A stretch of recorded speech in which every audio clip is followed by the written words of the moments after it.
Alright, तो next part से चालू करते हैं, दैट इज डिजिटल टैक्स। ठीक है। तो recently India and other developing countries का एक ग्रुप है कॉल्ड G24 ग्रुपिंग। ठीक है। तो उसने ऑब्जेक्ट किया है to the proposal of making sovereign commitments to not to introduce any future digital services tax like equalisation levying. ठीक है।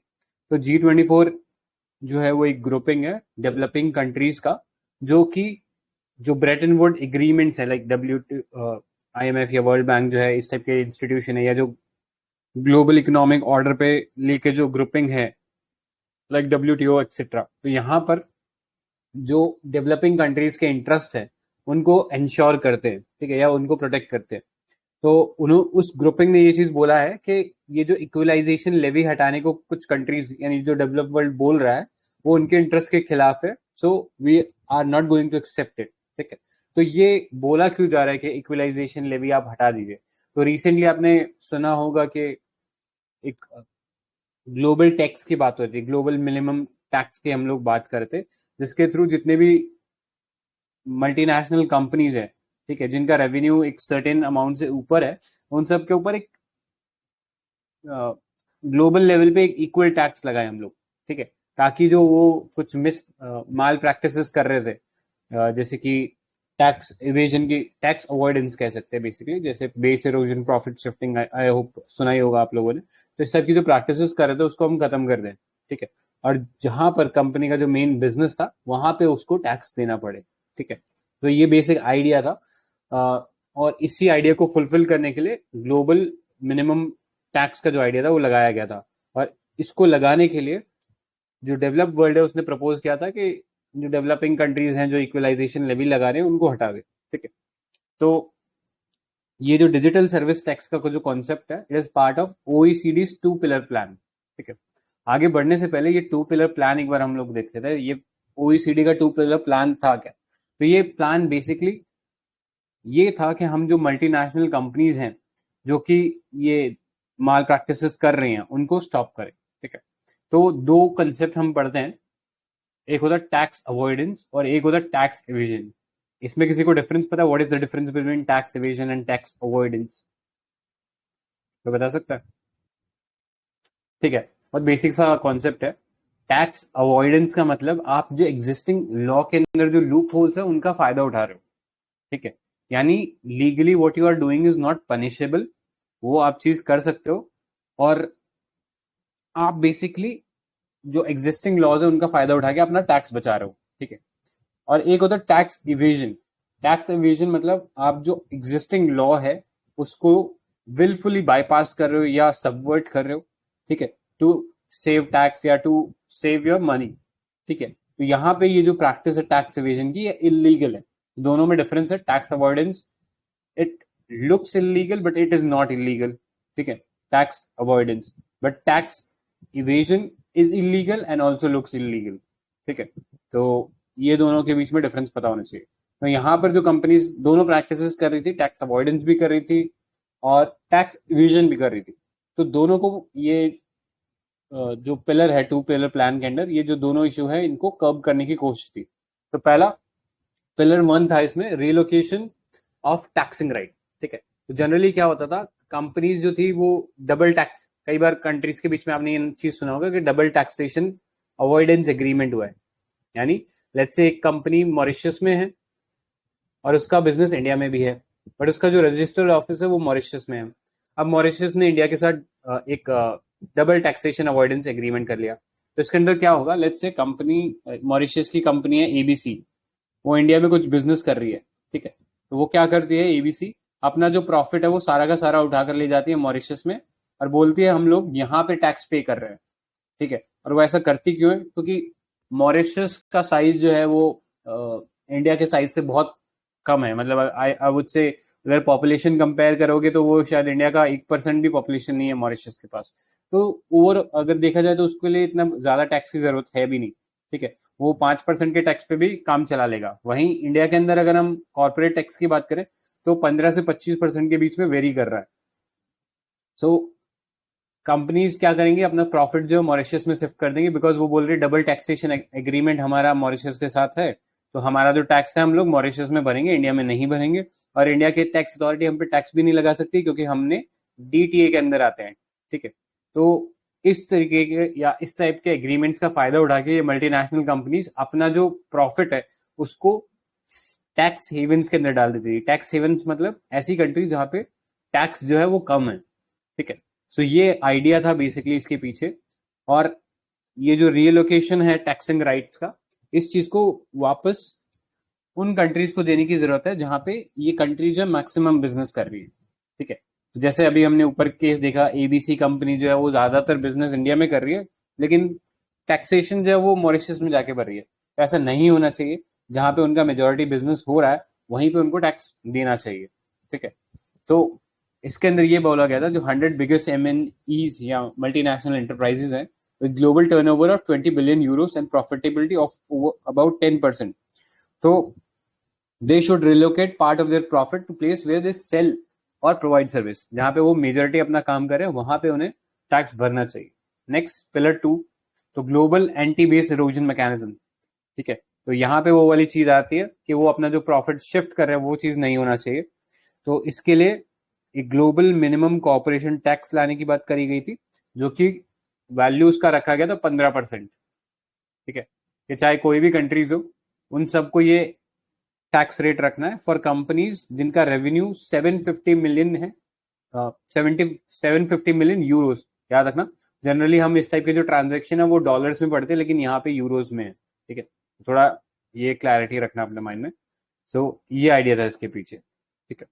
सो इन दो लॉज को या ये 2 पिलर प्लान को फॉलो करने के लिए ग्लोबल मिनिमम कॉर्पोरेट टैक्स लाने की बात करी गई थी। और ये जो प्रोग्राम है ये एंडोर्स किया था G20 ग्रुपिंग ने और OECD ग्रुपिंग ने, ठीक है। ये आपको पता होना चाहिए, दो ग्रुपिंग ने एंडोर्स किया था इसको, और इसके ऊपर कंसेंसस बिल्ड हो गया है कि हम 2023 तक एक ग्लोबल मिनिमम कॉर्पोरेशन टैक्स ला पाए, ठीक है। So this was about the 2 pillar plan of OECD।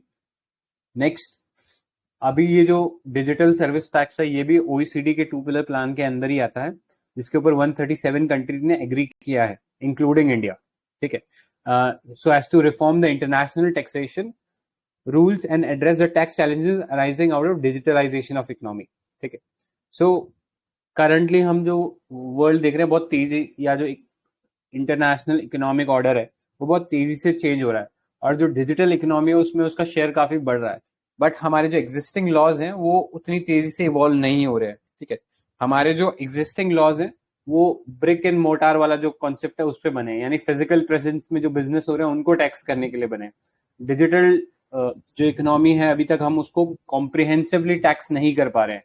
इसीलिए आप देखोगे जो टेक कंपनीज हैं, स्पेशली जो सॉफ्टवेयर कंपनीज हैं, उनके प्रॉफिट मार्जिन बहुत हाई है as compare to other companies. जैसे आप अगर एक कंपैरिजन में आपको दूं, लेट्स से एक एयरलाइन कंपनी है, ठीक है, और एक सॉफ्टवेयर कंपनी है, ठीक है। तो हो सकता है एयरलाइन कंपनी का रेवेन्यू बहुत हाई हो, ठीक है, बिलियंस में इसका रेवेन्यू हो सकता है, लेकिन इसका प्रॉफिट देखोगे तो इसका जो प्रॉफिट शेयर है वो बहुत कम है। वही रेवेन्यू का अगर सॉफ्टवेयर कंपनीज का आप बात करोगे तो रेवेन्यू इसका ठीक ठाक हो सकता है, मतलब आई वुड नॉट से कि बहुत कम है बहुत ज्यादा है, वो सब्जेक्टिव होगा depending on the size of the company. तो वो रेवेन्यू इनका सब्जेक्टिव है, लेकिन इनका जो प्रॉफिट है this would be surely much higher than the airline company. इसीलिए आप देखते हो हर साल कुछ ना कुछ एयरलाइन कंपनी फ्लॉप हो जाती है, बंद हो जाती है, खत्म हो जाती है। लेकिन सॉफ्टवेयर कंपनीज उतनी इजीली बिजनेस से बाहर नहीं होती है, वो चलती रहती है बिकॉज उनके पास प्रॉफिट जो शेयर होता है वो बहुत हाई रहता है, ठीक है। तो यही कारण, कहीं ना कहीं इसके पीछे यही कारण है कि जो डिजिटल इकोनॉमी है हम शायद उसको प्रॉपरली रेगुलेट नहीं कर पा रहे हैं, ठीक है। तो इस चीज को इंश्योर करने की जरूरत है कि हम डिजिटल जो पैराडाइम है या जो फ्रेमवर्क है उसको प्रॉपरली टैक्स करें।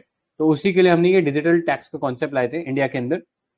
इंडिया इस चीज में एक पायनियर था बिकॉज इंडिया जो है सबसे पहले एक इक्वलाइजेशन या डिजिटल टैक्स लेके आया था, in the sense this digital tax refer to tax levied on digital goods and services और digital business activities. So it's a direct form of tax, ठीक है। तो कोई भी टैक्स आप पढ़ो ना तो एटलीस्ट आपको ये पता होना चाहिए वो डायरेक्ट टैक्स होगा, इनडायरेक्ट टैक्स होगा। तो ये जो इंडिया ने इक्वलाइजेशन लेवी लगाया था ये एक डायरेक्ट टैक्स था, ठीक है। तो पहले ये टैक्स इंट्रोड्यूस किया गया था 2016 के अंदर, जहां पे इंडिया के अंदर ऐसा बोला गया कि 6% इक्वलाइजेशन लेवी या एक डिजिटल टैक्स देना पड़ेगा नॉन रेजिडेंट डिजिटल कंपनीज को, ठीक है। तो जैसे आपको मैं एक एग्जांपल दूं, ई कॉमर्स कोई कंपनी हो गई, ठीक है, जो कि इंडिया में शायद अभी वर्क नहीं कर रही, ठीक है। लेट्स से कोई भी कंपनी ले लो, एक कंपनी थी आई गेस माई प्रोटीन करके, ठीक है। तो एक ये कंपनी थी, पहले इंडिया में नहीं थी ये, ठीक है। तो अब आप अपने डेबिट कार्ड का इस्तेमाल करके इस कंपनी से सामान खरीद सकते थे और ये सामान जो है आपके घर पे डिलीवर हो जाता था, ठीक है। तो आपने एक सर्विस परचेज करी है, लेकिन इस सर्विस के ऊपर आपको कोई टैक्स नहीं देना पड़ता था। जैसे अगर आप अभी अमेजोन से कुछ खरीदते हो तो आपको जीएसटी देकर कुछ सामान मिलता है, ठीक है। लेकिन वही चीज आप ये बाहर के कोई कंपनी से खरीद रहे हो तो आपको ये वो टैक्स जो वो नहीं देना पड़ता था, ठीक है। तो उस सेंस में कोई सर्विस या कोई भी गुड जो आपको डिलीवर हो रहा है वो विदाउट पेइंग टैक्स डिलीवर हो रहा है, ठीक है। तो इंडिया में वो प्रोडक्ट कंज्यूम हो रहा है, इंडिया में वो अपना बिजनेस कर रहा है, लेकिन इंडिया में वो अपना टैक्स नहीं दे रहा है, वो टैक्स दे रहा है वो यूके की गवर्नमेंट को, ठीक है। तो ये कुछ इश्यूज थे जिसको एड्रेस करने के लिए गवर्नमेंट ने ये डिजिटल टैक्स का कॉन्सेप्ट लेके आया, क्योंकि कंपनीज यहाँ पे बिजनेस कर रही है तो उन्हें यहीं पे टैक्स देना चाहिए, ठीक है।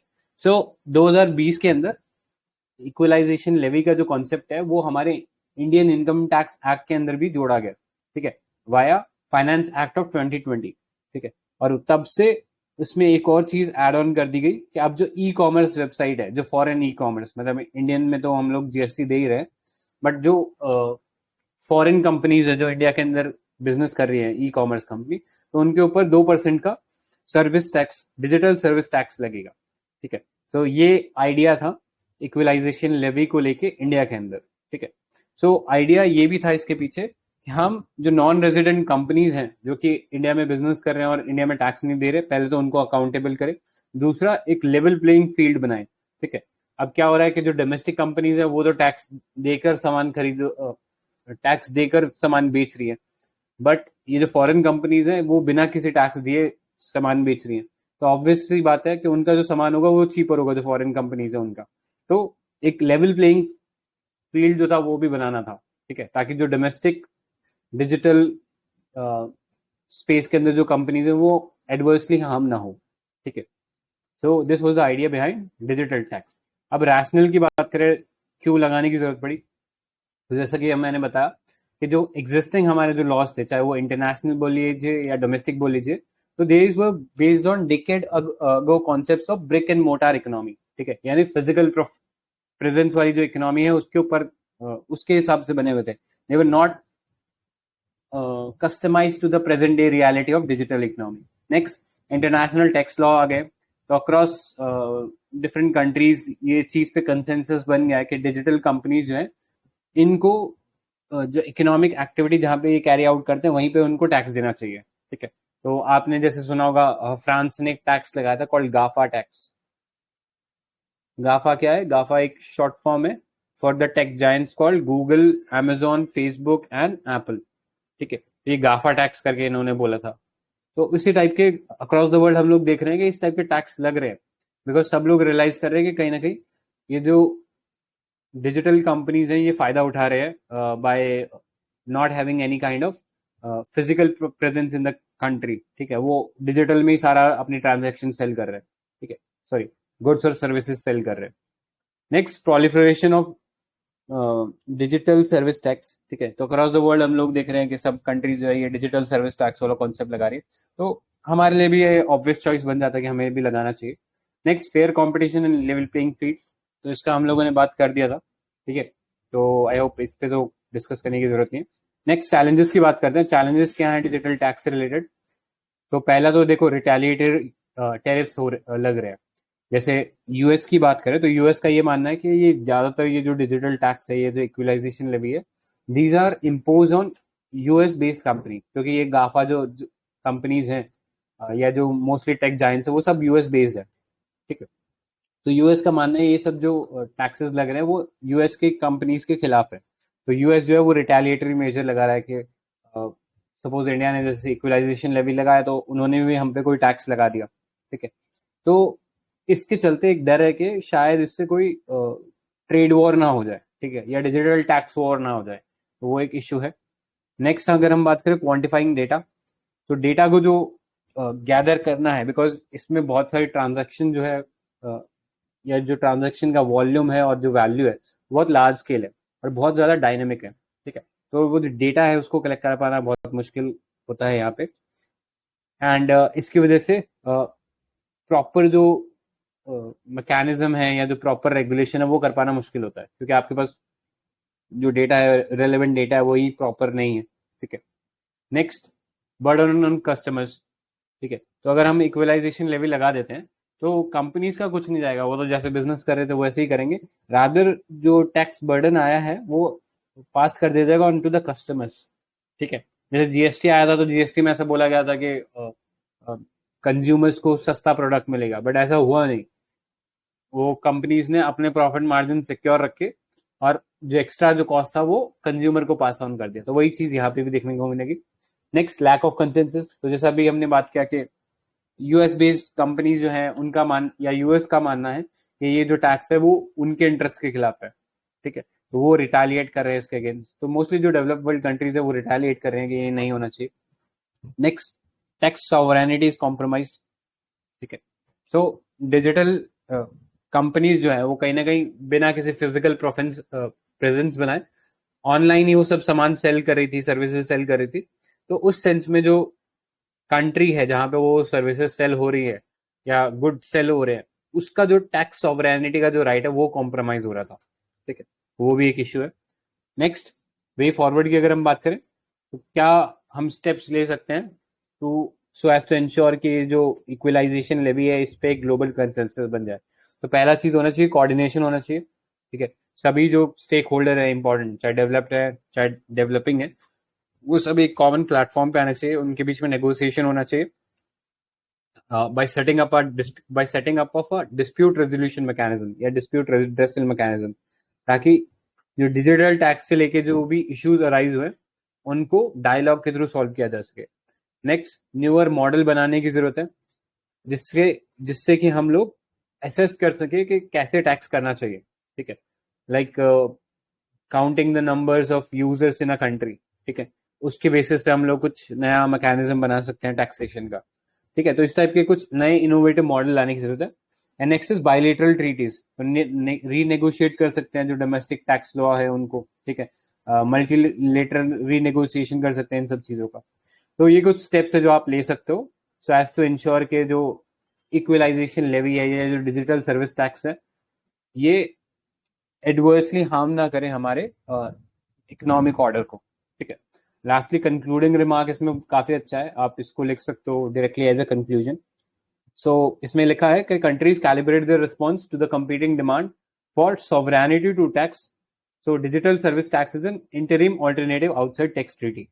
It possesses the advantage of taxing incomes that currently escape that tax and create space to negotiate final overarching solution to this conundrum. ठीक है।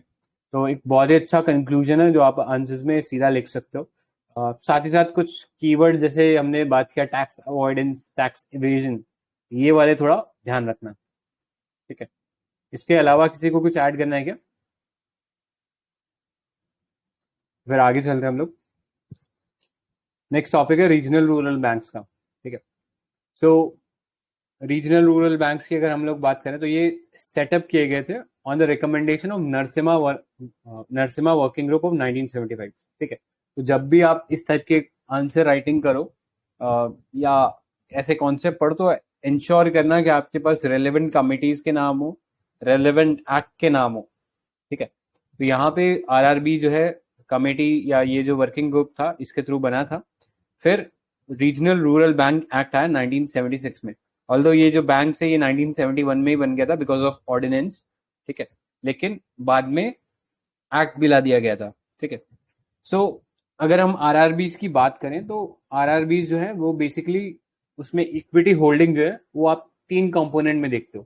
पहला गवर्नमेंट ऑफ इंडिया है जिसका 50% शेयर रहता है। फिर कंसर्न स्टेट गवर्नमेंट रहती है जिसका 15% शेयर रहता है। और लास्टली स्पॉन्सर बैंक रहता है, ठीक है। तो इसमें कोई भी बैंक हो सकता है, लाइक लेट्स से एसबीआई हो गया, स्टेट बैंक ऑफ इंडिया एक स्पॉन्सर बैंक हो सकता है। तो कोई भी जो बैंक है, शेड्यूल कमर्शियल बैंक है, वो इसमें स्पॉन्सर बन सकता है, ठीक है। तो that's how equity share holding happens in regional rural banks, ठीक है। तो रिसेंटली न्यूज में इसलिए था बिकॉज गवर्नमेंट ऑफ इंडिया ने एक नज किया है या पुश किया है इंडियन बैंक एसोसिएशन को to assist in sustainability push to regional rural banks, ठीक है। तो रीजनल रूरल बैंक्स जो हैं इनके अंदर कुछ इश्यूज रिसेंटली हम लोग फेस कर रहे हैं, जैसे कि जो सी आर ए आर जो है या कैपिटल एडिक्वेसी रेशियो जो है वो इनका डिक्रीज हो रहा है। एनपीए जो है वो ऑल्दो अभी रिसेंटली कम हुए लेकिन इससे पहले इंक्रीज ही कर रहे थे, तो वो भी एक इशू था। नेक्स्ट प्रॉफिटेबिलिटी का भी एक इशू है। तो लॉन्ग टर्म सस्टेनेबिलिटी बनाए रखने के लिए इंडियन बैंक एसोसिएशन से कुछ असिस्टेंस मांगा है गवर्नमेंट ऑफ इंडिया ने, ठीक है। तो इंडियन बैंक एसोसिएशन है क्या? ये हमारे जो शेड्यूल कमर्शियल बैंक है इनका एक ग्रुपिंग है, ठीक है। इसमें state bank of India, private bank like axis, ICICI, इसमें सब है, ठीक है। सो अगर हम रिसेंटली बात करें कुछ स्टैटिस्टिक्स की अबाउट आरआरबीज, तो विल फाइंड के 2 साल लगातार बैक इन 19 एंड 20 जो आरआरबीज थे उन्होंने लॉस मतलब लॉस के अंदर चल रहे थे। बट पिछले 2 साल से फाइनेंशियल ईयर 21 एंड 22 हम लोग देख रहे हैं कि net consolidated net profit post कर रहे हैं, ठीक है, यानी प्रॉफिट में आ गए। एनपीएस भी थोड़ा डिक्रीज हुए लेकिन अभी भी स्टिल एनपीएस एग्जिस्ट कर रहे हैं, ठीक है। सो गवर्नमेंट प्लान कर रही है एक capital infusion of 10,890 crore in the financial year 2022 and 2023, ठीक है। इन 2 सालों में ये कैपिटल जो इन्फ्यूज किया जाएगा so as to ensure financial viability of these banks, ठीक है। सो इसके अलावा अगर हम बात करें रीजनल रूरल बैंक्स की, तो currently we have 43 schedule commercial RRBs, ठीक है। अगर आप इसको कंपेयर करोगे बैक इन 2005 तो तब हमारे पास 196 रीजनल रूरल बैंक्स थे। अब जो नंबर है वो ऑलमोस्ट 1/4 हो गया है, ठीक है, कि 25% से भी कम चले गए हैं ये नंबर्स। तो रीजन बीइंग कि हम लोगों ने बैंक्स को कंसोलिडेट किया है to improve their operational viability and take advantage of economy of scale, ठीक है। Economy of scale I think concept पता ही होगा कि जब चीजें फ्रेगमेंटेड होती हैं तो उतनी प्रॉफिटेबिलिटी नहीं होती। जब हम चीजों को कंसोलिडेट कर देते हैं तो हमारे पास इकोनॉमी ऑफ स्केल आती है। जैसे अगर हम बात करें स्मॉल लैंड होल्डिंग होती है तो वहां पे जो एग्रीकल्चर आउटपुट होगा वो कम होगा एज कम्पेयर टू एक लार्ज लैंड होल्डिंग पे जो एग्रीकल्चर हो रहा है उससे, ठीक है। तो वो इकोनॉमी ऑफ स्केल का एक एग्जाम्पल है, ठीक है। तो इसलिए बैंक्स का जो नंबर है वो आपको रिड्यूस होते हुए दिखेगा। सो इट इज ऑब्वियस क्योंकि हम लोग चाहते हैं कि हमारी जो ऑपरेशनल वायबिलिटी है वो इंक्रीज हो, प्रॉफिटेबिलिटी इंक्रीज हो, लेकिन स्टिल हम लोग प्रॉफिटेबिलिटी उतनी हाई नहीं देख रहे, ठीक है। तो रीजनल रूरल बैंक्स को एस्टैब्लिश करने का आइडिया क्या था? तो idea was to provide sufficient banking and credit facility in rural and semi urban areas to small and marginal farmer and agricultural labourers, ठीक है, to develop agriculture, trade, commerce and small scale industry, ठीक है। तो अगर हम बात करें ये जो ईयर है 1975 वाला, इसमें आप देखोगे इंदिरा गांधी की गवर्नमेंट थी जिन्होंने नारा दिया था गरीबी हटाओ का, ठीक है। तो इशू ये हो रहा था कि अभी जो बैंक्स थे वो ज्यादातर मतलब नेशनलाइज तो होना शुरू हो गए थे, बट जो प्राइवेट बैंक्स थे वो कभी जाते नहीं थे towards rural areas. Reason being कि इतना क्रेडिट का डिमांड होता नहीं था, तो प्रॉफिटेबिलिटी आती नहीं थी, तो इसलिए वो बैंक्स वहां जाके खुलते नहीं थे अपनी ब्रांचेस। तो स्पेसिफिकली रूरल एरियाज को फाइनेंशियल इंक्लूजन के अंदर लाने के लिए या फाइनेंशियल इंक्लूजन प्रोवाइड कराने के लिए डेडिकेटेड बैंक्स खोले गए जो कि रूरल एरियाज को केटर करेंगे। यही आइडिया था रीजनल रूरल बैंक्स को खोलने का। और फिर एक्टिविटीज भी स्पेसिफिकली रूरल बेस्ड एक्टिविटीज थी, जैसे एग्रीकल्चर, ट्रेड, कॉमर्स या स्मॉल स्केल इंडस्ट्री, उनको फोकस करते हुए आरआरबीज का जो क्रेडिट फैसिलिटी है वो डिजाइन किया गया था, ठीक है। सो इसके अलावा आरआरबीज कुछ पैरा बैंकिंग फैसिलिटी भी प्रोवाइड कराते हैं, जैसे locker facility, debit card, credit card, insurance, net banking, mobile etcetera. तो ये सब फैसिलिटी भी प्रोवाइड कराते हैं ये आरआरबीज, ठीक है। इसके अलावा गवर्नमेंट के भी बहुत सारे इंपॉर्टेंट फंक्शन प्ले करते हैं, जैसे कि मनरेगा वर्कर्स की वेजेस हो गई, distribution of pension of people in rural areas. तो ये सब काम जो है ये करने में हेल्प करते हैं आरआरबीज, ठीक है। फीचर की बात करें तो ये रीजन बेस्ड होते हैं, रूरल ओरिएंटेड होते हैं, with cooperative bank, with features of cooperative banking in customer experience and commercial bank in mobilization of financial resources। तो दोनों का जो एक्सपीरियंस है वो देते हैं जैसे कोऑपरेटिव बैंक का जो रिस्पॉन्स हो गया कि वो कस्टमर सेंट्रिक होता है, वो वाला एक्सपीरियंस दे रहे हैं कस्टमर को। और कमर्शियल बैंक का जो फीचर होता है कि मोबिलाइजेशन कर रहा है फाइनेंशियल रिसोर्सेज का, तो वो भी फीचर इसमें मिलता है। ठीक है, करंटली बात करें तो आरआरबीज के ऊपर मैंडेट होता है कि वो 75% अपना जो लोन है या जो क्रेडिट फैसिलिटी है वो डिवोट करे टुवर्ड्स पीएसएल लेंडिंग। ठीक है, पीएसएल लेंडिंग मतलब प्रायोरिटी सेक्टर लेंडिंग। तो हमारे बैंक्स जो हैं उनके अंदर कुछ मैंडेटेड क्राइटेरिया होता है कि उन्हें सर्टेन सेक्टर को लोन देना ही चाहिए। ठीक है, वो सेक्टर्स क्या हैं? तो यहाँ पे देखिए, agriculture, MSME, export credit, education, housing, social infrastructure, renewable, weaker section and others. ठीक है, तो ये सेक्टर्स मतलब काफी सारे हैं, तो याद रखने में थोड़ा दिक्कत हो सकता है, बट अगर आप इनको देखोगे तो आपको समझ में आएगा कि ये बहुत बेसिक नेसेसिटी है। ठीक है, तो बेसिक नेसेसिटी को हेल्प करने के लिए गवर्नमेंट ऑफ इंडिया ने ये पीएसएल के नॉर्म्स लेके आए हैं।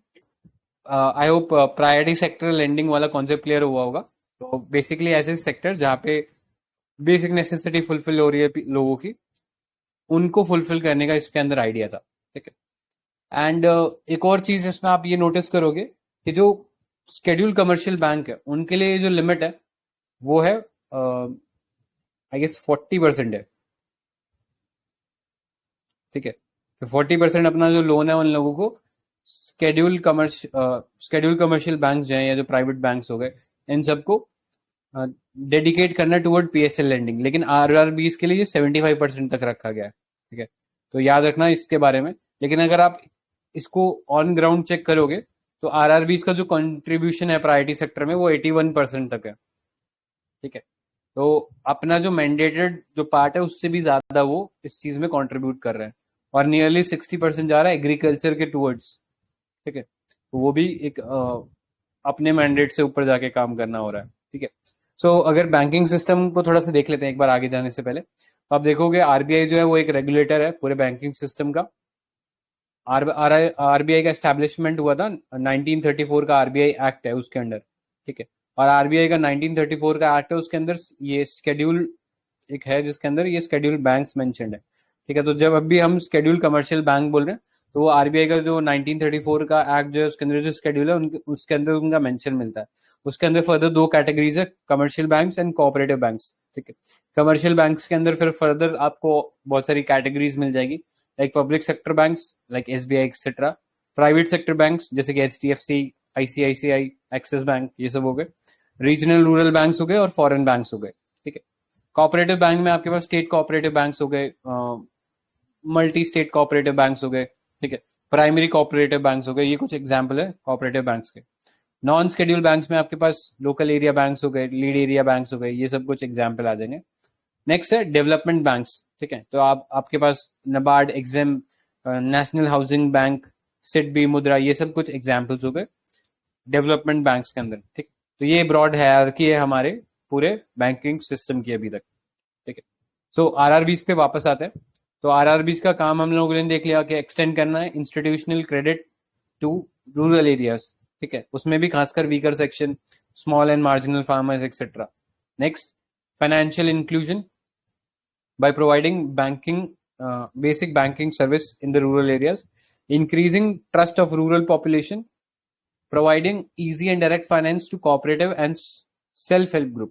ठीक है, और lastly create employment in rural India. तो ये कुछ एडवांटेजेस हैं जो ऑफर होते हैं ड्यू टू आरआरबीज। ठीक है, तो इसलिए एक बहुत इंपॉर्टेंट रोल प्ले करता है हमारे पूरे बैंकिंग सिस्टम के अंदर आरआरबीज। ठीक है, नेक्स्ट अब देखते हैं प्रॉब्लम्स क्या फेस हो रहे हैं। ठीक है, तो पहला फाइनेंशियल वायबिलिटी है।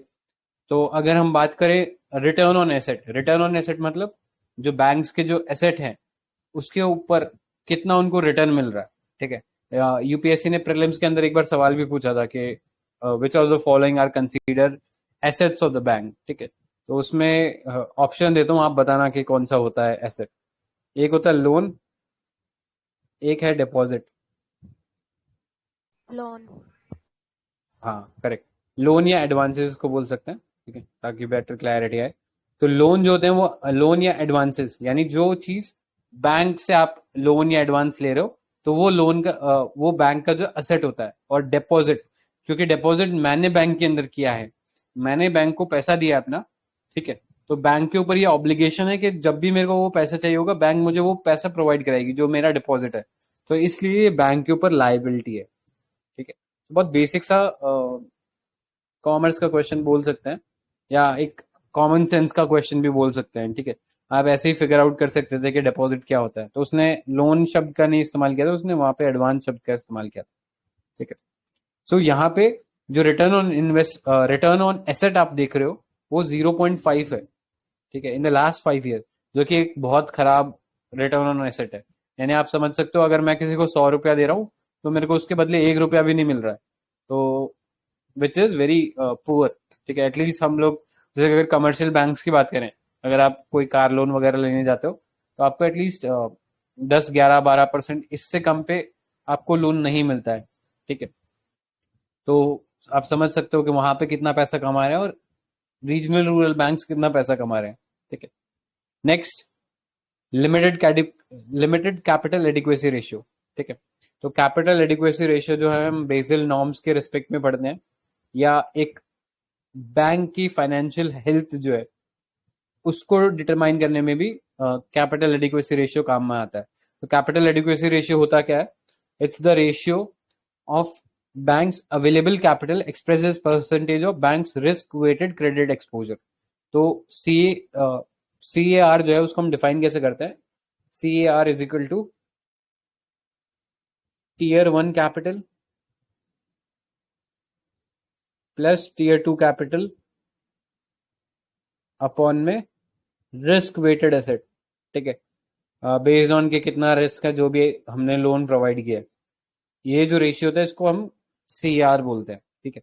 अब वो टीयर 1 क्या है, टीयर 2 क्या है, उतना डेप्थ में जाने की जरूरत नहीं है, बस इतना याद रख लो। एक मेजर होता है जिसके थ्रू हमें पता लगता है कि कितना बैंक की हेल्थ कैसी है, ठीक है। तो अगर कैपिटल एडिक्वेसी रेशियो बहुत ज्यादा पुअर है, मतलब कम है, तो आप कह सकते हो कि हाँ बैंक की थोड़ी हालत खराब है, ठीक है। और जितना ये नंबर बड़ा होगा उतना बैंक की जो फाइनेंशियल हेल्थ है वो अच्छी होगी, ठीक है। सो अभी non fulfilment of 13% capital adequacy ratio of RRBs, तो वो चीज नहीं हो रही है, ठीक है। Next, loan delinquencies. Loan delinquency मतलब कि आरआरबीज का जो लोन रिकवरी रेट है वो बहुत खराब है, इसकी वजह से इनका जो ग्रॉस एनपीए है दैट इज ऑफ 9.4%, ठीक है। तो वो भी एक इशू है कि जो एनपीए है, एनपीए मतलब नॉन परफॉर्मिंग एसेट, तो कोई डिफाइन कर सकते हैं नॉन परफॉर्मिंग एसेट क्या होता है? सर वो लोन जिस पे ब्याज नहीं मिलता, जो मतलब लोन फेल हो गया, बैंक ने किसी को लोन दिया और उसको रिटर्न नहीं मिल रहा उसके ऊपर, वो बंदा दिवालिया घोषित हो गया। हाँ मतलब दिवालिया तो थोड़ा और एक्सट्रीम हो गया।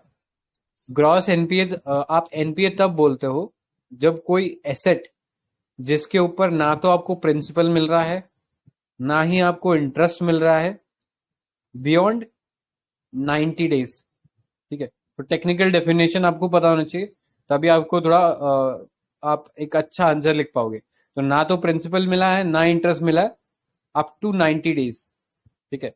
उसके बाद हम उसको एनपीए क्लासिफाई करते हैं। मतलब ऐसा नहीं होगा कि सपोज आज मेरे को ईएमआई पे करनी थी और मैं नहीं पे कर पाया, ठीक है, तो वो सीधा लोन एनपीए नहीं बनता है, ठीक है। पहले वो एसएमए जीरो कैटेगरी बनता है for 30 days, SMA zero 30 days, फिर वो अगले के लिए एसएमए 1 बनता है फॉर नेक्स्ट 30 डेज, और फिर बनता है एसएमए 2, ठीक है। और जब ये तीनों में तीन ये क्लासिफिकेशन खत्म हो जाते हैं, यानी 30 + 30 + 30 ये हो गया 90 डेज का टाइम, तो इस पॉइंट ऑफ टाइम के बाद हम उस लोन को बोलेंगे कि ये अब एनपीए हो गया, ठीक है। फिर एनपीए के बाद हम और कैटेगरीज आती है जैसे स्ट्रेस्ड एसेट हो गया, ठीक है, तो वो सब आगे जाके आती है, ठीक है। फिर एक पॉइंट के बाद लोन को परस्यू करना, मतलब उसमें से रिकवरी को परस्यू करना, इट्स नॉट फाइनेंशियली वायबल। वहां पे अगर आप परस्यू करने जाते हो लोन रिकवरी को तो आपको उल्टा ज्यादा नुकसान होगा, तो फिर उसको लॉस एसेट मान देते हैं, ठीक है। जैसा सर ने बोला कि वो दिवालिया हो गया, तो उस चीज को बोलेंगे लॉस एसेट, अब आ ही नहीं सकता पैसा, तो उसको लॉस एसेट मान लेते हैं, और वो बैंक की बैलेंस शीट में एनपीए की कैटेगरी में ही रहता है। और बाद में लोन जो बाद में लंबे समय के बाद अगर बैंक चाहे तो उसको राइट ऑफ कर सकता है। राइट ऑफ मतलब एक ऐसी अकाउंटिंग प्रैक्टिस जिसके थ्रू हम हमारी बैलेंस शीट में से उस लॉस एसेट को हटा देते हैं, so as to improve our balance sheet. ठीक है, हमारे लॉस उसमें से खत्म हो जाएंगे फिर। तो अभी जो एनपीए कम हो रहा है, अगर आपने कुछ समय से इकोनॉमी की जो न्यूज़ फॉलो कर रहे होंगे तो यू विल फाइंड कि बार बार रिपोर्ट्स आ रही है कि कंट्री में जो एनपीए वो डिक्रीज हो गया है, जो कि अच्छी बात है। लेकिन अगर आप उसको ध्यान से और थोड़ा डिप में पढ़ोगे तो ये आप पाओगे कि ये एनपीए रिड्यूस इसलिए हो रहा है क्योंकि बैंक जो राइट ऑफ कर रहे हैं उस लोन को, वो अपने बैलेंस शीट में से उस लोन को हटा दे रहे हैं लॉस एसेट बोल के कि आप इसको परस्यू नहीं कर सकते, तो इसलिए इसको हम अपनी अकाउंटिंग बुक्स में नहीं रख रहे हैं। सो ये एक रीजन है कि क्यों एनपीए कम हो रहा है। ठीक है, बाकी उतना डिटेल में जाने की जरूरत नहीं है। आपसे जब पूछा जाए कि हाँ बैंकिंग सेक्टर के बारे में, तो आप बस इतना बता दीजिए कि हाँ ग्रॉस एनपीए जो है वो कम हो रहा है। ठीक है, सो ये था। नेक्स्ट, रिड्यूस्ड या रेगुलेटरी डिस्क्रिपेंसी। तो जैसा कि हमने देखा बैंकिंग सेक्टर में जो अल्टीमेट रेगुलेटर है वो आरबीआई है, लेकिन आरआरबी की बात करें तो इनको सुपरवाइज करने वाला एक बैंक है कॉल्ड नबार्ड। ठीक है, तो नबार्ड जो है वो डायरेक्ट किसी को लोन नहीं देता, मतलब अगर आप नबार्ड के पास जाओगे तो आप इंडिविजुअल लोन नहीं ले सकते हो। नबार्ड जो है रीफाइनेंसिंग का काम करता है। रीफाइनेंसिंग मतलब वो जो आरआरबीज है उनको आगे पैसा देता है ताकि वो लोगों में डिस्ट्रीब्यूट कर सके। ठीक है, सो नबार्ड रीफाइनेंसिंग का काम करता है आरआरबीज को, वो रेगुलेटर की तरह भी काम करता है। ठीक है, तो आरआरबीज को नबार्ड भी रेगुलेट कर रहा है, सेम टाइम इसको आरबीआई भी रेगुलेट कर रहा है। देन एडिशनली आप इसमें देखोगे, जब हमने बात किया था कि इसमें स्पॉन्सर कौन कौन है, हमने देखा था एक तो शेड्यूल कमर्शियल बैंक इसमें स्पॉन्सर है, स्टेट गवर्नमेंट इसमें स्पॉन्सर है, फिर सेंट्रल गवर्नमेंट इसमें स्पॉन्सर है। तो बहुत सारे स्टेक होल्डर हो गए या बहुत सारे रेगुलेटर्स हो गए with respect to working of RRBs. तो उसकी वजह से रेगुलेटरी डिस्क्रिपेंसी होती है। ठीक है, या कंफ्यूजन होता है ओनरशिप और कंट्रोल के अंदर। सब वे फॉरवर्ड की बात करते हैं।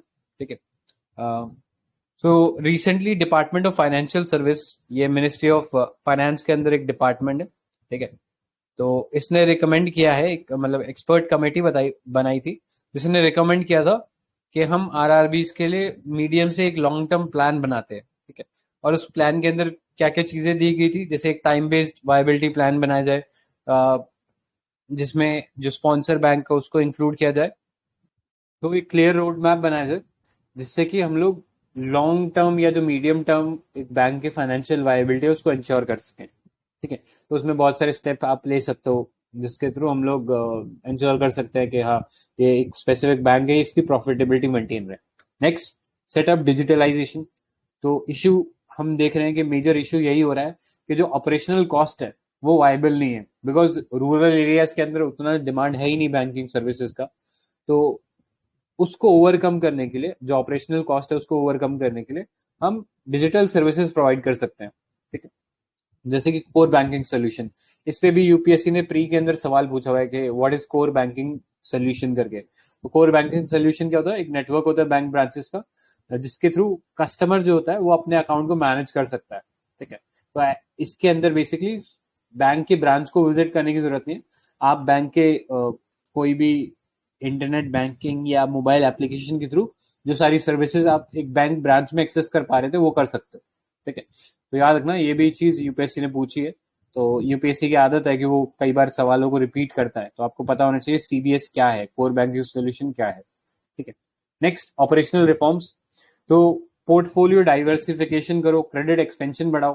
ठीक है, ये सब करके आप ऑपरेशनल रिफॉर्म्स ला सकते हो। जैसे अभी हमने देखा नॉन बैंकिंग ऑपरेशन या पैरा बैंकिंग, जिसके अंदर क्या सर्विस देते हैं वो लॉकर सर्विस हो गया। ठीक है, इस टाइप के आप और सर्विसेज दो, जैसे कि इंश्योरेंस सर्विस हो गया। ठीक है, तो इस टाइप की सर्विसेज आप एक्सपैंड कराओ बैंक के थ्रू ताकि उनका जो प्रॉफिटेबिलिटी है वो इंक्रीज हो। नेक्स्ट, ग्रॉस एनपीए रिडक्शन करो। जैसे कि शेड्यूल कमर्शियल बैंक्स के रिस्पेक्ट में आरबीआई ने एक कॉन्सेप्ट लेके आए थे, central repository of information of large credit. ठीक है, एनपीए रिड्यूस करने में एक बहुत ही इंपॉर्टेंट डेवलपमेंट था ये, आरबीआई ने इसको लॉन्च किया था। कोई बता सकता है व्हाट इज दिस, क्या है ये central repository of information of large credit? Sir जितने बड़े बड़े लोन दिए गए हैं उनका एक सेंट्रल डेटाबेस होगा शायद। हाँ, करेक्ट। थोड़ा सा इसमें टेक्निकल वर्ड और ऐड करूं तो ऐसे लोन जहां पे 5 करोड़ से ज्यादा का ट्रांजैक्शन है। ठीक है, मतलब 5 करोड़ से ज्यादा का अगर लोन किसी को दिया हुआ है तो उन सब का एक सेंट्रल रिपोजिटरी डेटा होगा। जैसे अगर हम बात करें, क्लासिक केस बताते हैं, मेहुल चौकसी या फिर ये नीरव मोदी वाला केस ले लीजिए। तो क्या करते थे, ये एसबीआई के पास गया, इसने बोला मेरे को यहाँ पे एक नई चेन खोलने अपने, वो जो भी ज्वेलरी बिजनेस था उसकी, तो एसबीआई से 5 करोड़ का लोन उठा लिया। वही सेम प्रपोजल लेके ये आईडीबीआई के पास गया और इसने वही सेम प्रपोजल पे 5 करोड़ का लोन उठा लिया सेम प्रोजेक्ट के लिए। ठीक है, ऐसे करके ये 4-5 बैंक के पास चला गया और सेम लोन उठा लिया, सेम प्रोजेक्ट के लिए लोन उठा लिया, सेम कोलेट्रल भी दे दिया। ठीक है, इसने बोला मेरे पास ये मुंबई में प्रॉपर्टी है, ये कोलेट्रल ले लो और मेरे को ये लोन दे दो। उसी कोलेट्रल पे आईडीबीआई से भी लोन उठा लिया। ऐसे करके मल्टीपल बैंक से लोन उठा लेता था, फिर लोन मतलब चूना लगा के फिर ये लोग भाग जाते थे। ठीक है, तो अब इस चीज को अवॉइड करने के लिए आरबीआई ने बोला कि अच्छा आप ये प्रैक्टिस कर रहे हो, तो अब हम आप सबका एक डेटाबेस रखेंगे। क्या आपने 5 करोड़ सपोज एसबीआई से एक सर्टेन प्रपोजल पे एक सर्टेन कोलेटरल देके लिया, तो अब उसी सेम चीज के लिए आप दूसरे बैंक से अगर लोन लेने जाओगे तो मेरे को पहले ही पता लग जाएगा, क्योंकि मेरे पास आपका पूरा एक डेटाबेस तैयार हो चुका है। ठीक है, तो याद रखना ये एक बहुत इंपॉर्टेंट स्टेप था जो गवर्नमेंट ने या आरबीआई ने लिया था। Central repository of information of large credit. तो इसी लाइंस पे हम लोग आरआरबीज के लिए भी कॉन्सेप्ट ला सकते हैं। ठीक है, तो ये आप अपने आंसर राइटिंग में लिख सकते हो। इस टाइप के आप एडिशन करोगे ना, तब जाके आपका आंसर जो है वो एक अच्छे लेवल का लगेगा। अदरवाइज आप सिंपली ये लिख दोगे कि हाँ ग्रॉस एनपीए रिड्यूस कर दो, तो एक बहुत जर्नलिस्टिक और बहुत ही वेग स्टेटमेंट रहेगा। तो आपको स्टेप्स भी बताने पड़ेंगे, एग्जाम्पल से सब्सटैंशिएट भी करना पड़ेगा अपने आंसर। ठीक है, तो ये चीज याद रखना। Next, list of operationally sound RRBs. ठीक है, तो हम लोग जो आरआरबीज हैं जो कि अच्छा बिजनेस कर रहे हैं, उनको कैपिटल इन्फ्यूजन, मतलब बार बार यहाँ पे आप देख रहे हो कि बार बार सेंट्रल गवर्नमेंट कैपिटल इन्फ्यूजन कर रही है। हम कह सकते हैं कि ये जो आरआरबीज है जिनका अच्छा ट्रैक रिकॉर्ड है, वो अपने आप को स्टॉक एक्सचेंज पे लिस्ट करा सकती है। ठीक है, तो वहां से वो पैसा उठा ले, रादर देन हर बार कैपिटल इन्फ्यूजन जो है वो गवर्नमेंट करे, रादर वो खुद ही अपने लिए कैपिटल का जो है अरेंजमेंट कर सकते हैं by listing on stock exchange. तो ये था idea with regards to RRB.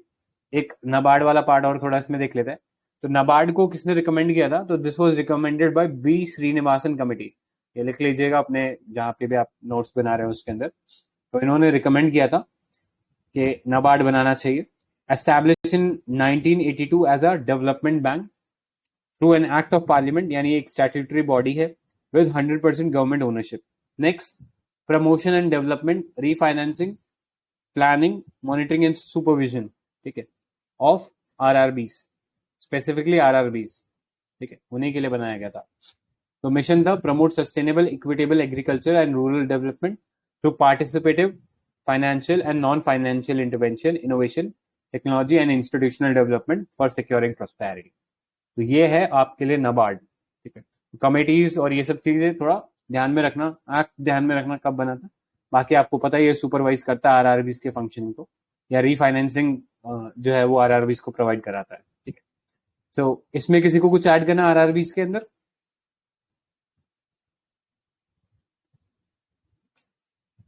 Capital adequacy ratio commercial bank और पीएसयूज के अलग अलग होते हैं ना, पब्लिक सेक्टर बैंक्स के लिए? पब्लिक सेक्टर बैंक्स के लिए हाँ, मतलब अलग होता है। Rather than saying public sector bank, आप शेड्यूल कमर्शियल बैंक्स बोलिए, उसमें वो दोनों ही आ जाएंगे, प्राइवेट भी आ जाएगा और पब्लिक बैंक्स भी आ जाएंगे। ठीक है, उनके लिए कैपिटल एडिक्वेसी जो नॉर्म है वो आई थिंक 9% का है। ठीक है, बेजल नॉर्म के अंदर बोला गया था एटलीस्ट 8% रखो, लेकिन हमारे आरबीआई ने उसको बढ़ाकर 9% कर दिया था। ठीक है, ये कैपिटल एडिक्वेसी रेशियो होता है। ठीक है, तो डिफरेंट है। आरआरबीज के केस में हमने देखा आरआरबीज के लिए ये जो रेशियो है ये 13% का है। ठीक है, और कुछ किसी को ऐड करना? ठीक है, आगे चलते हैं। Gold mining in India. ठीक है, तो सबने केजीएफ का नाम तो अब तक सुन ही लिया होगा। केजीएफ का full form Kolar gold field. ठीक है, तो इंडिया में बहुत लॉन्ग हिस्ट्री रही है गोल्ड की। इंडिया को एंशियंट टाइम में गोल्डन बर्ड भी बोला जाता था, या सोने की चिड़िया। तो उसके रीजन अलग अलग है, कोई बोलता है कि वो एग्रीकल्चर के परस्पेक्टिव से था, कोई बोलता है कि गोल्ड इतना था। ठीक है, तो वो थोड़ा डिबेटेबल है, बट उसमें नहीं जाएंगे हम लोग। हम लोग अभी करंट पर्सपेक्टिव में गोल्ड के ऊपर सेंटर या जो यूनियन गवर्नमेंट है उसने कुछ रोड मैप तैयार किया है, ठीक है, जिसके अंदर हम लोग आइडेंटिफाई करेंगे gold bearing regions to be develop by 2030, ठीक है। तो ये हमने एक रोड मैप तैयार किया जिसके अंदर जो गोल्ड बेयरिंग एरियाज है उनको आइडेंटिफाई किया जाएगा और उनको डेवलप किया जाएगा ताकि कंट्री में जो डोमेस्टिक गोल्ड प्रोडक्शन है उसको बूस्ट मिल सके with the help of private participation, ठीक है। तो जनरली अगर हम बात करें वर्ल्ड के अंदर India is the second largest consumer of gold after China, ठीक है।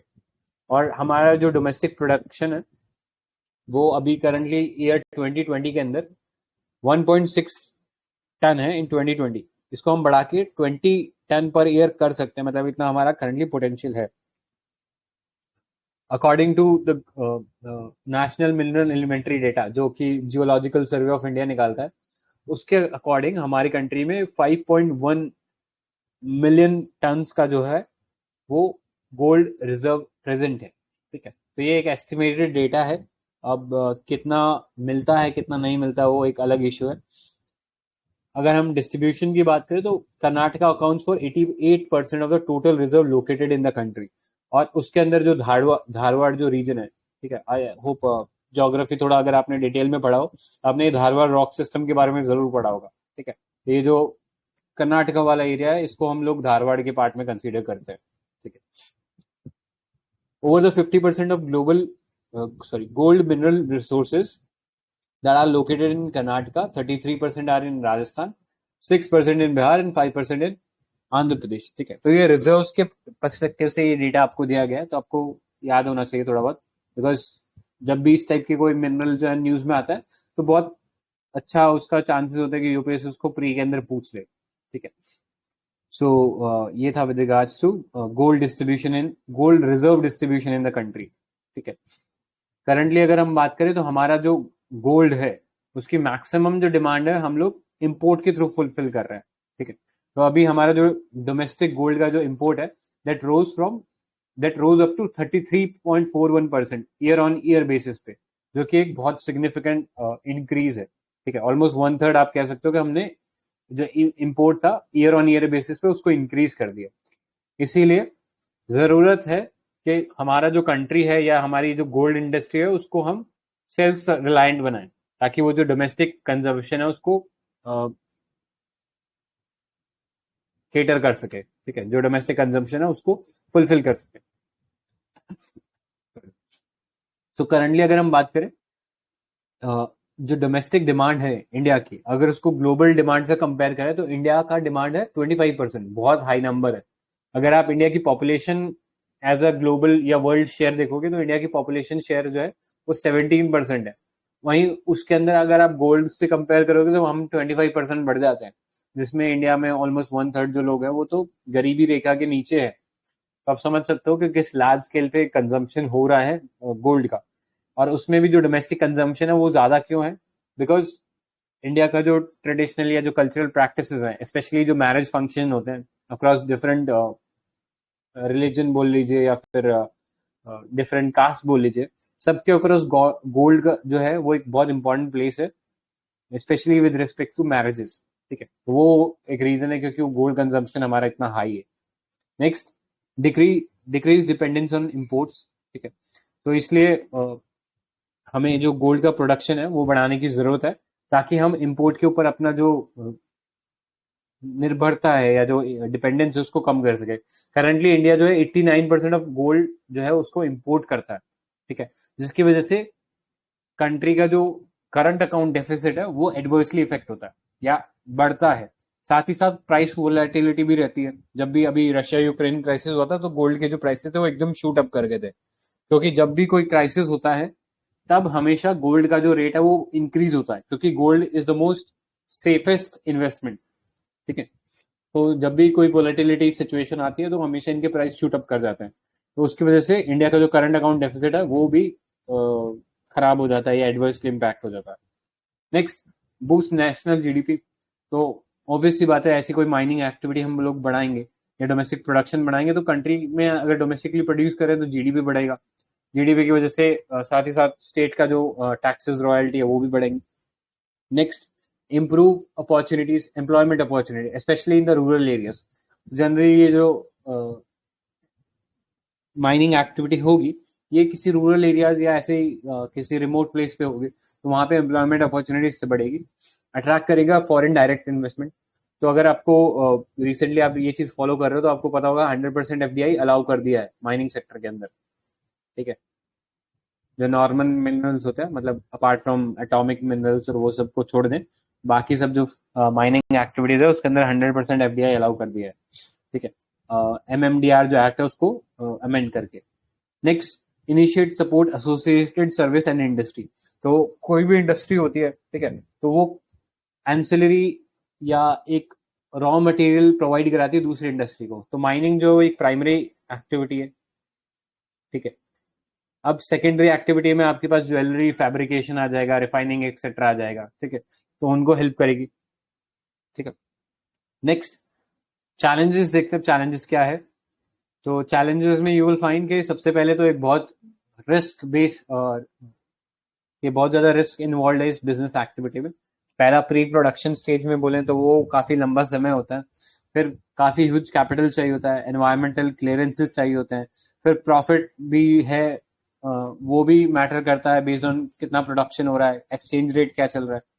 नेक्स्ट, पुअरली डेवलप्ड इंफ्रास्ट्रक्चर, जैसे कि इनएडिक्वेट रेल और रोड लिंक्स हैं जिनके चलते प्रॉपरली माइनिंग हो नहीं पाती।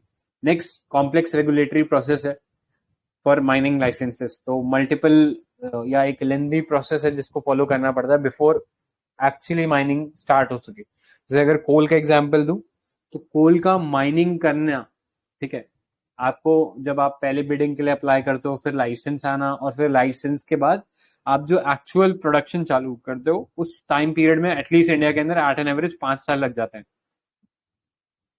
ठीक है, कि आप एक्चुअली अब ग्राउंड पे प्रोडक्शन चालू कर रहे हो। कोल माइनिंग के केस में वही सेम चीज और भी मिनरल्स में है, थोड़ा कम होगा थोड़ा ज्यादा होगा, बट काफी एक लंबा डिले देखने को मिलता है, जिसकी वजह से ये बिजनेस में इन्वेस्टमेंट करना थोड़ा सा रिस्की रहता है। Next, shortage of skilled man power. Mining activities में बहुत सारी हैवी मशीनरी इस्तेमाल होती है, तो उसको ऑपरेट करने वाले लोगों की इंडिया में कमी है। Next, technology upgradation. तो इंडिया के अंदर जो टेक्नोलॉजी काफी ऑब्सोलीट है, मतलब अगर आप ट्रक्स की बात करें तो बहुत ऑब्सोलीट ट्रक्स वगैरह हम लोग यूज कर रहे हैं, माइनिंग एक्टिविटी बहुत ऑब्सोलीट है, ठीक है। जैसे अगर हम माइनिंग एक्टिविटी की बात करें तो दो टाइप की माइनिंग होती है, एक होती है ओपन कास्ट माइनिंग, ठीक है, कि आपने एक बहुत बड़े एरिया में पूरा खुदाई कर दिया, और एक होता है नैरो माइनिंग, ठीक है, कि आप सोफिस्टिकेटेड इंस्ट्रूमेंट्स का इस्तेमाल करके आप जो है एक बहुत छोटे एरिया को खोदते हो जहां पे आपको लगता है कि मिनरल मिलने के चांसेस ज्यादा है, ठीक है। तो ये कुछ इश्यूज है जिनको एड्रेस करने की जरूरत है by technological upgradation. Next, poor quality of geological database.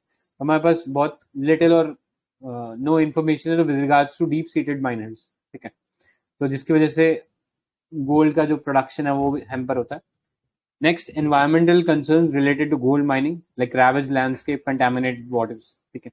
तो कोई भी जब भी माइनिंग एक्टिविटी होती है तो उसकी वजह से लैंडस्केप पूरा खराब हो जाता है, वहाँ का जो वाइल्ड लाइफ है वो भी एडवर्सली इम्पैक्ट होता है। तो ये सब इश्यूज है जिनको एड्रेस करने की जरूरत है, ठीक है। मैप के थ्रू आप देख सकते हो थोड़ा सा रीजन, अगर आप देखोगे तो यूल फाइंड के कर्नाटका में रायचूर, कोलार, आंध्रा के अंदर चित्तूर, ठीक है, उड़ीसा और ये झारखंड वेस्ट बंगाल वाला जो बेल्ट है इसमें ईस्ट सिंहभूम जो है, ठीक है, यहाँ पे हमें कुछ गोल्ड माइंस मिलती है। नेक्स्ट, वे फॉरवर्ड में आते हैं। पहला, डोमेस्टिक मैन्युफैक्चरिंग जो है वो माइनिंग इक्विपमेंट्स की इंडिया के अंदर करनी है। अभी जितने भी माइनिंग इक्विपमेंट्स हैं हम लोग बाहर से इंपोर्ट कर रहे हैं, ठीक है। तो पहले अगर हम उनका प्रोडक्शन इंडिया में ही करेंगे तो वी कैन एंश्योर के जो इनपुट है इन माइनिंग गोल्ड माइनिंग के सेक्टर में वो कम हो जाएगा। Next, enhance connectivity of gold mining region by inland waterway and multimodal linkages. Next, make gold mining viable and attractive to investors by promoting ease of doing business with single window clearance, ठीक है। तो इसके लिए in fact government ने बहुत सारे step लिए, जैसे कि अभी हमने बात किया एमएमडीआर एक्ट के अंदर अमेंडमेंट किया है, साथ ही साथ जो पहले प्रोस्पेक्टिंग लाइसेंस अलग होता था कि पहले एक्सप्लोरेशन करना है तो उसके लिए अलग लाइसेंस लेना पड़ता था, और फिर एक्सप्लोरेशन के बाद जो माइनिंग करनी है उसके लिए अलग से लाइसेंस लेना पड़ता था। तो अब कंपोजिट लाइसेंस देने लग गई है गवर्नमेंट, क्या आप उसी एक लाइसेंस से पहले एक्सप्लोर भी कर सकते हो और फिर माइनिंग भी कर सकते हो, ठीक है। ये आपको कीवर्ड्स पता होने चाहिए कंपोजिट लाइसेंसिंग का, ठीक है। नेक्स्ट अगर हम बात करें, सो जो कैपिटल है इसके अंदर अच्छा खासा कैपिटल रिक्वायरमेंट होता है, and that too for a very long period of time. तो इस कैपिटल के ऊपर कुछ कंसेशन दे सकती है government. Next, improve quality and availability of data covering the geological database, ठीक है। तो जियोलॉजिकल डेटाबेस हम लोग कई तरीके से कर सकते हैं, जैसे कि रिमोट सेंसिंग सैटेलाइट से हम लोग डेटा पता लगाते हैं मिनरल का, वो चीज कर सकते हैं। एरियल सर्वेस कर सकते हैं, जैसे कई जगह आपने देखा होगा हेलीकॉप्टर या ड्रोन से सर्वे करते हैं, वो चीज कर सकते हैं। नेक्स्ट, माइनिंग कर सकते हैं, थोड़ा एक्सप्लोरेशन। जैसे अगर हम बात करें, इंडिया की कई कंपनीज हैं जो कि इस काम में मास्टरी है, ठीक है, कि वो जगह जगह जाती है, उधर का जो लैंड है उसको मॉनिटर करती है, और वहां से जो भी मिनरल डेटा निकल के आता है उसको शेयर करती है, ठीक है, जिससे कि हमारा जो पूरा जियोलॉजिकल डेटाबेस है वो तैयार हो सके। Lastly, draw a comprehensive taxation policy, जिससे जो गोल्ड माइनिंग सेक्टर है वो बूस्ट मिले उसको। And lastly, promote sustainable mining practices, ठीक है। सो ये था with regards to gold mining, कुछ स्टेप्स जो गवर्नमेंट ने लिए हैं टू एनकरेज गोल्ड माइनिंग या इन जनरल माइनिंग सेक्टर को इम्प्रूव करने के लिए। वो पहले तो आपको पता होना चाहिए, MMDR एक्ट था, mines and mineral development regulation act 1957 का था, इसको अमेंड किया है 2020 के अंदर, ठीक है। नेक्स्ट, कंपोजिट लाइसेंसेस देने शुरू कर दिए हैं। फिर हमारे पास नेशनल मिनरल एक्सप्लोरेशन पॉलिसी है 2016 की, जिसके अंदर non fuel and non coal mining exploration को बढ़ावा देना यूजिंग प्राइवेट कंपनीज, ठीक है, by allowing private companies to enter into bidding process via e auction, ठीक है। तो पहले क्या था, बिडिंग सिस्टम ही नहीं था, पहले फर्स्ट कम फर्स्ट सर्व पे देते थे, जिसके अंदर बहुत सारा घोटाला होता था, बिकॉज कंपनी जो ज्यादातर जो गवर्नमेंट या गवर्नमेंट ऑफिशियल्स वो ऐसी कंपनीज को दे देते जो कि कहीं ना कहीं करप्शन में मिली हुई है, ठीक है। तो वो सुप्रीम कोर्ट के ऑर्डर के बाद इन द कोलगेट स्कैम, उसके अंदर सुप्रीम कोर्ट ने ये चीज बोला था कि आप ये जो सिस्टम है allocation of these mineral blocks, ये खत्म करो और ऑक्शन के थ्रू अलाउ करो इनको। तो यही चीज मिनरल एक्सप्लोरेशन पॉलिसी में बोला गया था कि अब ई ऑक्शन के बेसिस पे आपको जो मिनरल ब्लॉक है वो दिया जाएगा। Next, national mineral policy act 2019 का, तो यहाँ पे स्ट्रीमलाइन कर दिया गया है परमिट सिस्टम, ठीक है। तो अब जो पूरा प्रोसेस है वो काफी ट्रांसपेरेंट हो गया।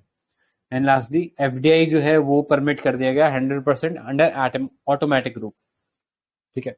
सो ये सब कुछ स्टेप्स लिए गवर्नमेंट ने to improve the mining sector in the country, ठीक है। इसमें किसी को कुछ और ऐड करना है क्या माइनिंग सेक्टर में? ठीक है, तो फिर आगे चलते हैं नेक्स्ट पार्ट पे, सॉफ्टवेयर एज अ सर्विस। तो ये रिसेंटली एक रिपोर्ट है जो कि कन्फेडरेशन ऑफ इंडियन इंडस्ट्री ने निकाला है अलॉन्ग विद EY, ठीक है, अर्नेस्ट एंड यंग। तो ये जो रिपोर्ट है बेसिकली इसके अंदर इंडिया को एज माना गया है as potential hub of SAS capital, ठीक है, या SAS का full form basically software as a service, ठीक है। तो क्लाउड जो सिस्टम होते हैं, क्लाउड सर्विस जो प्रोवाइड कराते हैं, उसके अंदर हम जनरली SaaS की बात करते हैं। SaaS यानी सॉफ्टवेयर एज अ सर्विस, एक ऐसा मॉडल है जिसके अंदर आपको सर्विसेज जो है वो सॉफ्टवेयर के फॉर्म में दी जाती है। जैसे कि अगर हम गूगल वर्क स्पेस की बात करें या गूगल के प्रोडक्ट है जैसे गूगल ड्राइव है, ठीक है, तो आपको एक सर्विस मिल रही है जो गूगल जो है वो आपको प्रोवाइड करा रहा है, यानी आप एक सर्विस यूज कर रहे हो या एक सॉफ्टवेयर यूज कर रहे हो एज अ सर्विस। ये बेसिक आइडिया होता है सॉफ्टवेयर एज अ सर्विस के पीछे। तो बहुत सारे एग्जाम्पल हो सकते हैं इसके और भी, लाइक अडोबी का क्रिएटिव क्लाउड है, उसको आप यूज कर सकते हो। सो फायदा क्या होता है अगर हम इसमें फीचर देखें, तो पहला, it is rented from a software vendor who provides technical support, यानी आपको अपने लेवल पे कोई फिजिकल इंफ्रास्ट्रक्चर बनाने की जरूरत नहीं है, ठीक है। ऐसा नहीं है कि मैं अगर गूगल का ड्राइव यूज कर रहा हूँ तो मेरे घर आके कोई वो हार्डवेयर इंस्टॉल करके जा रहा है गूगल, ठीक है, ऐसा नहीं है। नेक्स्ट, सब्सक्रिप्शन बेसिस पे रहता है, it can be access on multiple devices, ठीक है। तो ये कुछ एडवांटेज है जो SAS ऑफर करता है, ठीक है, तो ये पता होना चाहिए अपने को। नेक्स्ट अगर हम बात करें और कुछ कैटेगरीज की जो क्लाउड कंप्यूटिंग के अंदर हमने देखने को मिलती है, तो एक है इंफ्रास्ट्रक्चर एज ए सर्विस, जहां पे एक कंपनी अपना जो इंफ्रास्ट्रक्चर है आपको ऑफर करती है। यानी मैं सपोज कोई कंपनी हूं, मैं गवर्नमेंट को पिच करता हूं अपना आइडिया कि आप अपने प्रेमाइसिस पे कोई फिजिकल इंफ्रास्ट्रक्चर खुद मत लगाइए, सारा इंफ्रास्ट्रक्चर मैं आपको प्रोवाइड करूंगा, जैसे कि सर्वर हो गया, नेटवर्क रिसोर्सेज हो गया, तो ये सब मैं आपको प्रोवाइड करूंगा, या डेटा सेंटर मैं आपको प्रोवाइड कर रहा हूँ। ठीक है, तो इसमें मैं आपको फिजिकल इंफ्रास्ट्रक्चर दे रहा हूँ, that is infrastructure as a service. Next, platform as a service. तो यहाँ पे मैं पूरा का पूरा एनवायरनमेंट है जिसमें हार्डवेयर भी आ गया, सॉफ्टवेयर भी आ गया, डेवलपमेंट टूल्स भी आ गया, तो ये सब आपको ऑफर कर रहा हूँ। ठीक है, तो इसके मल्टीपल एग्जाम्पल्स हो सकते हैं, उतना डिटेल में जाने की जरूरत नहीं है। तो यहाँ पे हम बात करें कि इंडिया जो है वो सॉफ्टवेयर एज ए सर्विस जो क्लाउड का मॉडल है उसमें ग्लोबल लीडर बन सकता है। ठीक है, ये कहना है CII का। तो अगर इंडिया के अंदर करंटली बात करें इस सेक्टर की, तो India is the third largest SaaS ecosystem globally after US and China. ठीक है, और India is expected to surpass China to become the second largest software as service nation in world by 2026. Next, तो number of SaaS companies है वो double हो रही है, unicorns भी बहुत सारा आ रहे हैं इस सेक्टर के अंदर। अब ग्रोथ क्यों हो रहा है, SaaS इंडस्ट्री क्यों इतनी प्रोमिनेंस में आ रही है, क्यों इतनी तेजी से ग्रो कर रही है? तो पहला अगर हम बात करें इंडिया की, तो एक तो डिजिटल रेवोल्यूशन आ रहा है कंट्री के अंदर। ठीक है, जो कि हेल्प कर रहा है सॉफ्टवेयर एज सर्विसेज इंडस्ट्री को। ठीक है, और कंपनीज के लेवल पे अगर हम बात करें तो कंपनीज जो है अब उनको अपना जो डिजिटल इंफ्रास्ट्रक्चर है उसको बैठाने के लिए या उसको मेंटेन करने के लिए या इम्प्रूव करने के लिए डेडिकेटेड टीम बैठाने की जरूरत नहीं है। ठीक है, जैसे अगर लेट्स से मैं टूरिज्म इंडस्ट्री में हूँ, मेरी कंपनी का नाम है लेट्स से XYZ टूरिज्म। ठीक है, तो अभी क्या था, मेरे को IT के लोग बैठाने पड़ रहे थे, IT इंफ्रास्ट्रक्चर लगाना पड़ रहा था। ठीक है, IT इंफ्रा लगाना पड़ रहा था, IT के लिए लोग हायर करने पड़ रहे थे। ठीक है, IT एक्सपर्ट हायर करने पड़ रहे थे। लेकिन अब सॉफ्टवेयर एज ए सर्विस के थ्रू मेरे को ना तो IT इंफ्रास्ट्रक्चर लगाने की जरूरत है, ना IT एक्सपर्ट लगाने की जरूरत है। मैं सिर्फ अपने एम्प्लॉयज को बोल दूंगा कि ये लो लैपटॉप और ये लो गूगल ड्राइव। ठीक है, जो भी आपको ये काम करना है वो ये गूगल ड्राइव के थ्रू कर लो। ठीक है, तो अब मेरी जो कंपनी है वो अपने कोर बिजनेस पे फोकस कर सकती है rather than looking after this IT issues. ठीक है, तो इसलिए कंपनीज जो है वो अपना जो कोर बिजनेस है उस पर फोकस करना चाहती है, और ये जो नॉन कोर एक्टिविटीज है इसको रिड्यूस करना चाहती है। ठीक है, नेक्स्ट, इसका एडवांटेज क्या मिलता है आपको कि अब आपको जो मेंटेनेंस है सिस्टम का वो करने की जरूरत नहीं है, बिकॉज आपको सॉफ्टवेयर एज अ सर्विस मिल रहा है। इसमें आपको प्लग एंड प्ले की फैसिलिटी मिलती है, यानी आप जब भी चाहो आप उस सर्विस को सब्सक्राइब कर सकते हो, और जब आपको लगेगा हाँ इस सर्विस की जरूरत नहीं है तो अब इस सर्विस को आप हटा सकते हो। तो प्लग एंड प्ले फैसिलिटी आपको मिलती है। तो इस टाइप के कीवर्ड जरूर आपको अपने आंसर में लिखने हैं, प्लग एंड प्ले फैसिलिटी, कि आपको जब भी जरूरत होगी तब आप वो सर्विस एक्सेप्ट करो, जब आपको सर्विस नहीं चाहिए तो आप उसको बंद करा सकते हो। ठीक है, क्योंकि आपने सब्सक्रिप्शन लिया हुआ है। नेक्स्ट, ग्लोबल वैलिडेशन है because of India's software as service unicorns. तो बहुत तेजी से ही इंडिया के जो यूनिकॉर्न्स है वो डेवलप हो रहे हैं, मैच्योर कंपनीज बन रहे हैं। तो इंडिया के सॉफ्टवेयर एज सर्विस जो सेक्टर है उसके तरफ ग्लोबल अटेंशन बढ़ रहा है। नेक्स्ट, अबेंडेंट लिक्विडिटी है with growing interest from venture capitalist. ठीक है, तो कैपिटल जो है वो एक मेजर रिक्वायरमेंट होता है किसी भी इंडस्ट्री में, तो यहाँ पे वो कैपिटल इन्वेस्टमेंट जो है वो लार्ज स्केल में अवेलेबल है। नेक्स्ट, इंडिया के अंदर हम सबको पता है कि IT एक्सपर्ट की एक बहुत वास्ट पूल है। ठीक है, जिसके चलते जो ह्यूमन रिसोर्स चाहिए वो हमारे पास अवेलेबल है। नेक्स्ट, पैराडाइम शिफ्ट हो रहा है, अब कंपनी जो है वो एजाइल अप्रोच की तरफ जा रही है, वो अपना इकोनॉमी ऑफ स्केल की तरफ जा रही है। ठीक है, तो वो जो नॉन कोर एक्टिविटीज है उनको कम से कम करना चाहती है, इसीलिए we are seeing increasing acceptance of software as a service model. Lastly, supportive startup policies जो कि हेल्प कर रहा है इंडियन एंटरप्रेन्योर्स को to develop software as a service sector. ठीक है, सो ये कुछ रीजंस है कि क्यों SAS जो सेक्टर है वो डेवलप कर रहा है। बेनिफिट की बात करें कि ट्रेडिशनल सॉफ्टवेयर से सॉफ्टवेयर एज अ सर्विस क्यों बेटर है? पहला, कॉस्ट इफेक्टिव है। ठीक है, आपको अपफ्रंट परचेज करने की जरूरत नहीं है, हार्डवेयर सॉफ्टवेयर वगैरह का खर्चा बच रहा है। Next, on demand scalability. ठीक है, जैसे अगर हम बात करें, आपने गूगल का वर्क स्पेस अगर आपने लिया है तो आप क्या कर सकते हो कि अभी लेट्स से 100 लोगों के लिए आपने वो फैसिलिटी ली है, आगे आप उसको एक्सपेंड करा सकते हो फॉर 500 पीपल। किसी सीजन में ऐसा होता है कि आपके जो कंपनी है वो अच्छा नहीं कर रही है, तो आप उसको रिड्यूस भी कर सकते हो, आप उसको वापस 200 लोगों के लिए कर सकते हो। Next, accessibility, can be access from any device connected to in the internet. ठीक है, मतलब आपको फिजिकली कंपनी में आने की जरूरत नहीं है, आप अपने घर के अंदर बैठे बैठे भी वो सर्विसेज को एक्सेस कर सकते हो। नेक्स्ट, स्पीड है, लार्ज अमाउंट ऑफ डेटा अच्छे खासे लेवल पे आप उसको डील कर सकते हो। डाटा सेफ्टी भी एक कंसर्न है, जो कि सॉफ्टवेयर एज ए सर्विस पे काफी हद तक रिजॉल्व हो जाती है। ठीक है, ऑल्दो इश्यूज भी डाटा सेफ्टी पे ही आते हैं, क्योंकि कई बार देखा गया है कि जो क्लाउड है वही कॉम्प्रोमाइज हो जाता है। ठीक है, हैकिंग सीधा क्लाउड की हो जाती है, तो वो भी एक इश्यू है। लेकिन एक इश्यू ये भी है कि इनके पास ऑलरेडी डेडिकेटेड फैसिलिटी होती है to ensure security. Next, time effective, तो वेंडर्स का जो मेंटेनेंस, अपग्रेड, सिक्योरिटी सपोर्ट, ये सब देखने की जरूरत नहीं पड़ती। ठीक है, वो क्लाउड प्लेटफॉर्म अपने आप देखता है। तो वो ये सब कुछ एडवांटेजेस है जो हमें देखने को मिलते हैं through software as a service model.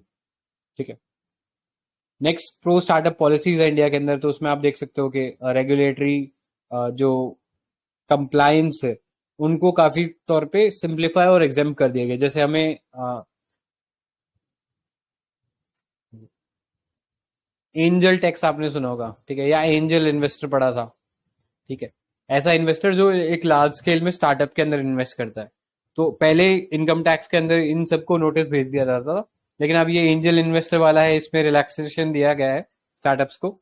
Next, financial के अंदर स्टार्टअप इंडिया सीड फंड रखा गया है, जिसके अंदर क्रेडिट गारंटी स्कीम भी अभी रिसेंटली आज ही अगर आपने देखा होगा तो क्रेडिट गारंटी स्कीम लॉन्च करी है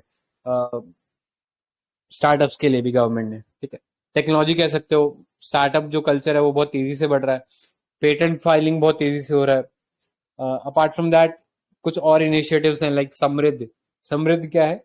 startup accelerator of MeitY for product innovation development and growth scheme. ठीक है, तो इसके थ्रू हम लोग जो स्टार्टअप है उनको एक्सेलरेट कर रहे हैं। ठीक है, अब आते हैं चैलेंजेस पे। क्या चीजें हैं जो कि सॉफ्टवेयर एज ए सेक्टर के ग्रोथ को इम्पेडिमेंट रोक रही है? सो पहला, wide talent and knowledge gap. ठीक है, तो यहाँ पे जो स्किल चाहिए हमें सॉफ्टवेयर एज ए सर्विस में, वो हाई स्किल्ड लेबर चाहिए। ठीक है, वही हमने जैसे देखा था इंडिया स्किल्स रिपोर्ट था कि इंडिया के अंदर 46% of the graduates are employable.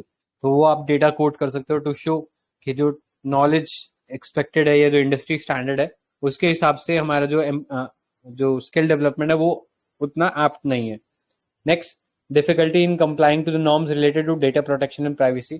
तो ईयू का जीडीपीआर आप इसमें लिखना पड़ेगा आपको, बिकॉज ईयू के जीडीपीआर एक्ट के अंदर India is not a data secure country, हमें डेटा सिक्योर स्टेटस नहीं मिला हुआ है, तो जिसके चलते हमारे IT company have to suffer negatively. ठीक है, when going for contracts of European companies. Next, lack of awareness, hesitancy in adoption in among Indian businesses. ठीक है, तो वही आप सेफ्टी वाला कंसर्न लिख सकते हो कि बिजनेस जो सीक्रेट है वो कॉम्प्रोमाइज हो सकता है, बिजनेस डेटा कॉम्प्रोमाइज हो सकता है। Next, challenges face by Indian startup in expansion. ठीक है, तो स्टार्टअप्स ग्रो तो कर जाते हैं लेकिन एक लेवल के बाद उनको सस्टेन कर पाना बहुत मुश्किल होता है। So a go to market strategy is a step by step plan created to successfully launch a product to market. तो कई बार वो गो टू मार्केट वाली जो स्ट्रेटेजी है वो मिसिंग हो जाती है, तो जिसके चलते वो मार्केट में आते उतना अच्छा कर नहीं पाते। Next, poor internet connectivity. ठीक है, तो ये सबसे बड़ा इश्यू है। इसके साथ साथ आप कुछ और चैलेंजेस लिख सकते हो, जैसे कि डेटा प्राइवेसी का इश्यू हो गया। ठीक है, ट्रेड सीक्रेट का इशू हो गया जिसके चलते लोग एक्सेप्ट नहीं करते। नेक्स्ट, आप इसमें इंटरनेट कनेक्टिविटी का लिख दिया, आप और सब चीजें लिख सकते हो लाइक डेटा सेंटर। जब भी आपको क्लाउड सॉफ्टवेयर बनाना है या क्लाउड सर्विस प्रोवाइड करनी है तो आपके पास एक डेटा सेंटर होना चाहिए। तो इंडिया में वो डेटा सेंटर्स की बहुत कमी है, और डेटा सेक्टर सेंटर्स को बनाने के लिए जो और एंसिलरी इनपुट चाहिए अपार्ट फ्रॉम इंटरनेट, वो इलेक्ट्रिसिटी बोल सकते हो। तो 24/7 इलेक्ट्रिसिटी अवेलेबल नहीं है, या ये जो फैसिलिटीज है ये टीयर 1 टीयर 2 सिटीज में है, इसके बियॉन्ड ये फैसिलिटी हमें मिलती नहीं है। तो ये सब कुछ इश्यूज आप और लिख सकते हो इसके अंदर। नेक्स्ट, वे फॉरवर्ड में अगर हम बात करें तो focus on building sustainable talent pipelines.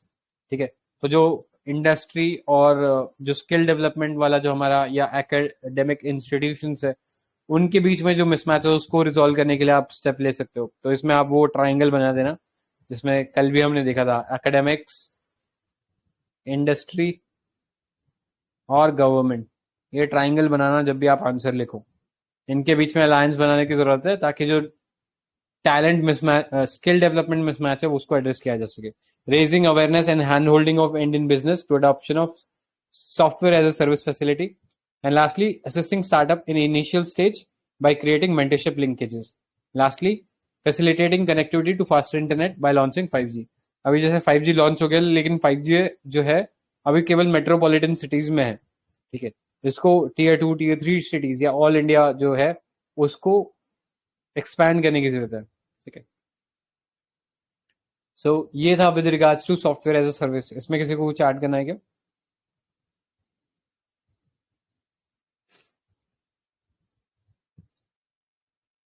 ठीक है, तो आई थिंक आज के लिए यहीं पे स्टॉप करते हैं। Will resume from topic 3.9 news in short tomorrow, ठीक है।